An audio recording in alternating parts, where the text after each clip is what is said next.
আন্তর্জাতিক মাতৃভাষা দিবস আজ। কেন্দ্রীয় শহীদ মিনারে ভাষা শহীদের প্রতি রাষ্ট্রপতি প্রধান উপদেষ্টার শ্রদ্ধা। ২১-এর চেতনায় স্বৈরাচার মুক্ত হয়েছে দেশ, বললেন রিজভী। কেন্দ্রীয় শহীদ মিনারে লাখো মানুষের ঢল। প্রভাত ফেরি ফেরত মানুষের সমাগম অমর ২১শে বইমেলায়। খুদে পাঠকদের কলতানে মুখরিত শিশু প্রহর। এবং বোতলজাত সয়াবিন তেলের সংকট এখনো কাটেনি। রাজধানীর বাজারে বেড়েছে ডিম, মুরগি, মাছ, মাংসের দাম।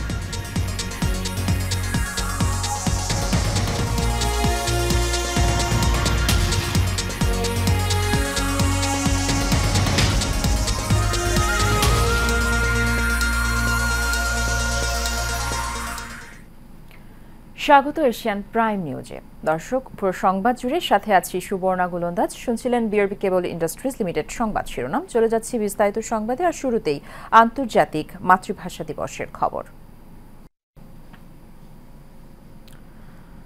মাতৃভাষা রক্ষার দাবিতে যারা প্রাণ দিয়েছিলেন সেই বীর সন্তানদের ২১-এর প্রথম প্রহরে স্মরণ করেছে গোটা জাতি। রাত ১২টা ১ মিনিটে কেন্দ্রীয় শহীদ মিনারে শ্রদ্ধা নিবেদন করেন রাষ্ট্রপতি মোহাম্মদ শাহাবুদ্দিন ও প্রধান উপদেষ্টা অধ্যাপক ডক্টর মোহাম্মদ ইউনূস। এরপর রাজনৈতিক সামাজিক অঙ্গনের মানুষসহ আপামর জনসাধারণ শ্রদ্ধা জানান শহীদ বেদিতে।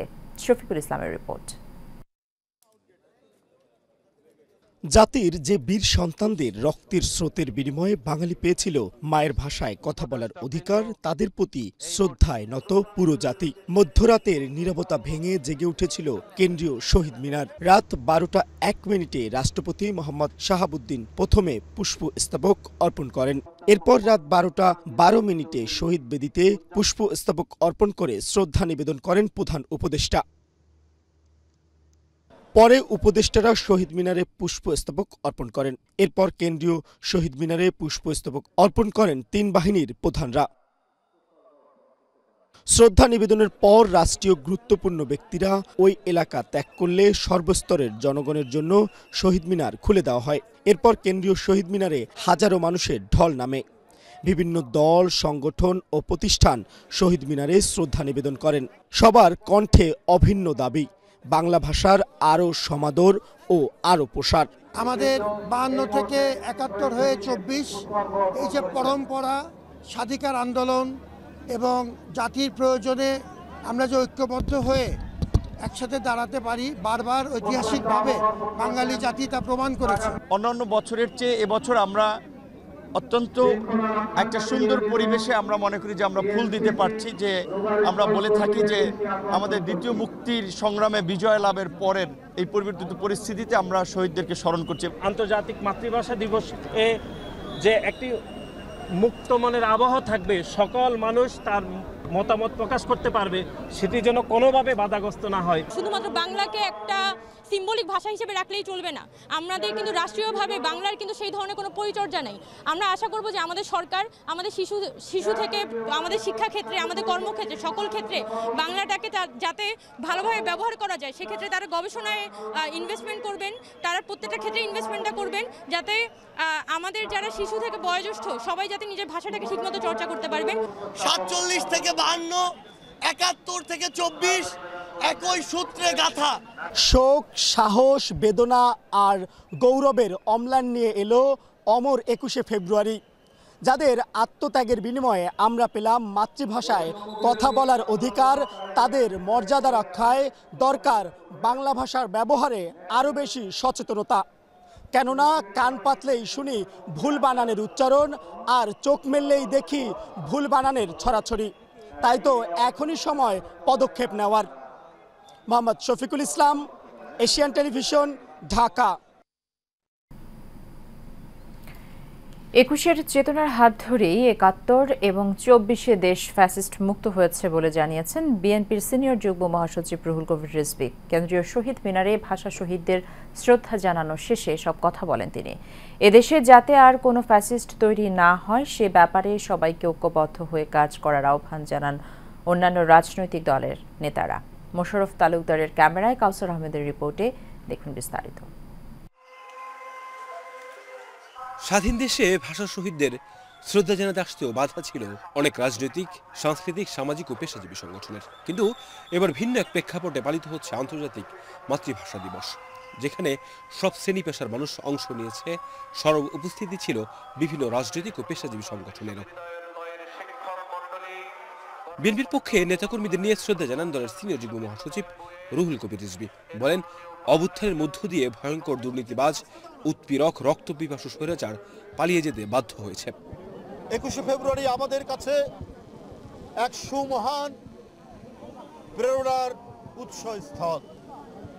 এদেশবাসী 21শে ফেব্রুয়ারিকে যেমন একদিকে দুঃখের দিন মনে করে, অন্যদিকে প্রেরণা এবং গৌরবের দিন মনে করে। এ সময় অন্যান্য রাজনৈতিক দলের নেতারাও শ্রদ্ধা জানান। বলেন, আগামীর বাংলাদেশে জনগণের অধিকার নিয়ে ছিনিমিনি খেলার সুযোগ কাউকে দেয়া হবে না।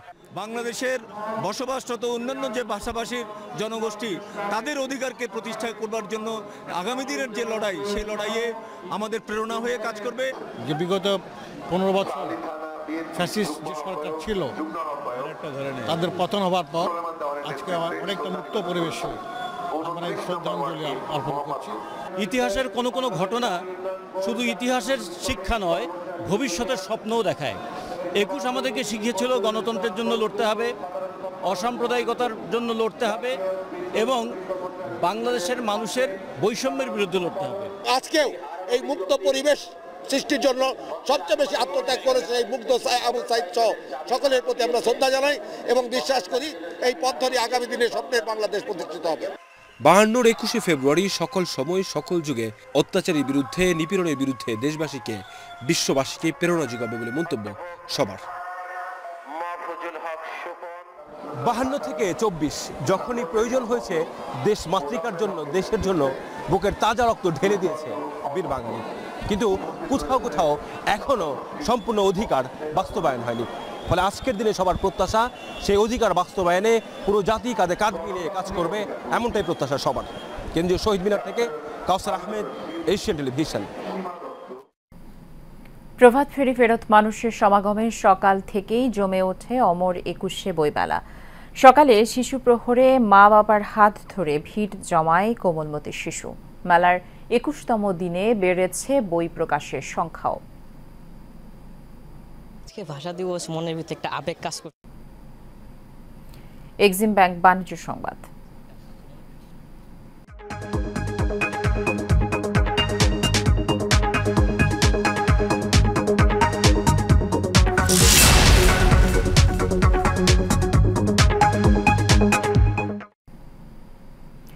ডিলারদের সিন্ডিকেটের কারণে বাজারে বোতলজাত সয়াবিন তেলের তীব্র সংকট রয়েছে। শীতকালীন সবজির সরবরাহ স্বাভাবিক থাকায় দামও রয়েছে হাতের নাগালে, তবে বেড়েছে ডিম, মুরগি, মাংস ও মাছের দাম। ক্রেতারা বলছেন সিন্ডিকেটের কারসাজিতে অতিষ্ঠ তারা। এ বিষয়ে সরকারের উদাসীনতার কঠোর সমালোচনাও করেন অনেকে। রাজধানীর খিলগাঁওয়ে তালতলা চৌরাস্তা এলাকায় একটি সমিলের আগুন লেগেছে। পার্শ্ববর্তী একটি গ্যারেজেও তা ছড়িয়ে পড়েছে। সন্ধ্যা 7:30টার দিকে আগুন লাগে বলে নিশ্চিত করেছে ফায়ার সার্ভিস। ফায়ার সার্ভিসের নিয়ন্ত্রণ কক্ষে ডিউটি অফিসার রাশিদ বিন খালেদ জানান, খবর পাওয়ার সঙ্গে সঙ্গে 2টি ইউনিট ঘটনাস্থলে পৌঁছে আগুন নিয়ন্ত্রণে কাজ শুরু করে। পরে আরও 3টি ইউনিট যোগ দিয়েছে। পরিস্থিতি বিবেচনায় পরে আরও 10টি ইউনিট আগুন নেভাতে কাজ শুরু করে।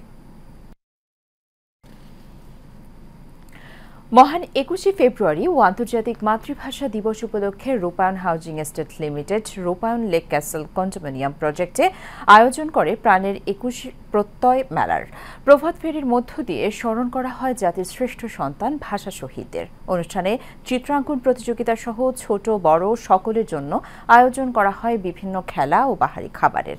সাবির রহমানের ক্যামেরায় মেহরাব সুমনের রিপোর্টে বিস্তারিত। প্রতি বছরের ন্যায় রূপায়ণ হাউজিং এস্টেট তাদের গ্রাহকদের কথা চিন্তা করে রাজধানীর বসুন্ধরায় রূপায়ণ লেক ক্যাসেল কন্ডোমিনিয়ামে আয়োজন করে প্রাণের 21শে প্রত্যয় মেলা, যেখানে ছোটদের জন্য চিত্রাঙ্কন প্রতিযোগিতা, মোরগ লড়াই এবং সকল বয়সের জন্য অন্ধের হাড়ি ভাঙা, ঝুড়িতে বল নিক্ষেপ সহ বিভিন্ন খেলাধুলার আয়োজন করা হয়।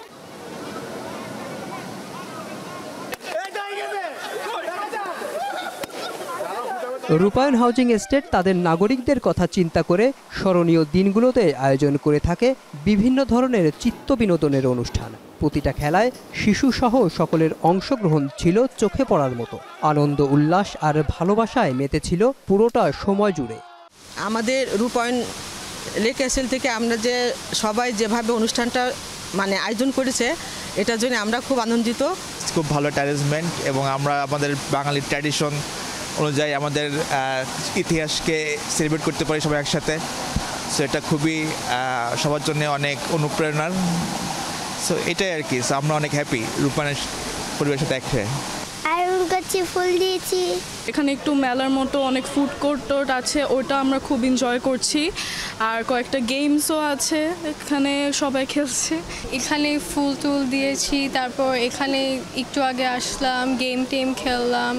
রূপায়ণ লেক ক্যাসেল যে এরকম সুন্দর একটা আয়োজন করবে 21শে ফেব্রুয়ারির উপলক্ষে, এটা আসলেও ভাবতে পারিনি, বাট এসে খুবই ভালো লাগছে। বাংলাদেশে কমিউনিটি লিভিংয়ের দ্য পাইনিয়ার প্রবক্তা রূপায়ণকেই বলা যায়। রূপায়ণ এই দেশের যে লিভিং স্ট্যান্ডার্ডে একটা চেঞ্জ নিয়ে এসেছে। রূপায়ণ টাউন, রূপায়ণ city Uttara, premium mega gated community এবং একটা ট্রু কন্ডোমিনিয়াম এই রূপায়ণ লেক ক্যাসেল। রূপায়ণ হাউজিং এস্টেটের সিইও বলেন, নগরবাসীর আধুনিক চাহিদা এবং মানসিক প্রশান্তির কথা মাথায় রেখে রূপায়ণ হাউজিং এস্টেট লিমিটেড তাদের প্রতিটা আবাসন প্রকল্প সেভাবেই গড়ে তোলে, যেখানে পর্যাপ্ত খোলা জায়গা, আধুনিক জীবনের সব অনুষঙ্গ বিদ্যমান। এত বড় প্রকল্প, একটা কোর্টইয়ার্ড, এবং কোর্টইয়ার্ডের মধ্যে এখানে যারা বাসিন্দা সবাই আমরা একত্র হয়েছি। তো এভাবেই গ্রিনের মধ্যে বসবাস, যেটা আমরা বলি সবুজের মধ্যে বসবাস, সেটাও বাস্তবায়িত হচ্ছে এবং প্রকৃতির সাথে মানুষের যে একটা একাত্মতা, সেটারই বহিঃপ্রকাশ ঘটছে আজকে আমাদের এই প্রকল্পে। এবং আজকের এই মহান অমর 21 দিবসে আমরা এখানেই উদযাপন করতে পারছি। তো এইটাই হচ্ছে কন্ডোমিনিয়াম প্রজেক্টের একটা বহিঃপ্রকাশ, যে আমরা সমস্ত কিছু আমরা আমাদের জীবনে, নাগরিক জীবনে চাওয়া পাওয়া, সেগুলোর একটা সন্নিবেশ সেখানে করতে পারি। অনুষ্ঠান শেষে খেলায় অংশগ্রহণকারী বিজয়ীদের মাঝে পুরস্কার তুলে দেন রূপায়ণ হাউজিং এস্টেটের CEO Mizanur Rahman Dewan. Mehrab Sumon, Asian television, Dhaka. গত 17 বছরে স্বৈরাচার সরকার রাষ্ট্র বিভাগ থেকে শুরু করে আইন বিভাগ, বিচার বিভাগ, গণমাধ্যম সহ সবকিছুর মাজা ভেঙে দিয়েছে বলে মন্তব্য করেছেন ঢাকা মহানগর উত্তর বিএনপির আহ্বায়ক আমিনুল হক। বিকেলে রাজধানীর মিরপুর বাংলা কলেজ মাঠে ঢাকা মহানগর উত্তর বিএনপির আয়োজনে জিয়া আন্তঃথানা ফুটবল টুর্নামেন্টে এসব কথা বলেন তিনি। প্রধান অতিথির বক্তব্যে তিনি আরও বলেন, দেশকে এগিয়ে নিতে যুব সমাজকে মাদক ছেড়ে খেলাধুলায় মনোনিবেশ করতে হবে। এ সময় উপস্থিত ছিলেন ঢাকা মহানগর উত্তর বিএনপির সদস্য সচিব মোহাম্মদ মুস্তফা জামান, যুগ্ম আহ্বায়ক আক্তার হোসেন সহ অনেকে।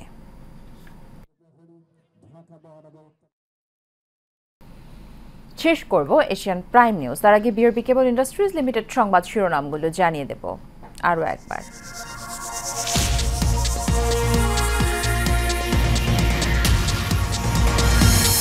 আন্তর্জাতিক মাতৃভাষা দিবস আজ। কেন্দ্রীয় শহীদ মিনারে ভাষা শহীদদের প্রতি রাষ্ট্রপতি প্রধান উপদেষ্টার শ্রদ্ধা। 21-এর চেতনায় স্বৈরাচার মুক্ত হয়েছে দেশ, বললেন রিজভী। কেন্দ্রীয় শহীদ মিনারে লাখো মানুষের ঢল। প্রভাত ফেরি ফেরত মানুষের সমাগম অমর 21শে বইমেলায়। খুদে পাঠকদের কলতানে মুখরিত শিশু প্রহর। এবং বোতলজাত সয়াবিন তেলের সংকট এখনো কাটেনি। রাজধানীর বাজারে বেড়েছে ডিম, মুরগি, মাছ, মাংসের দাম।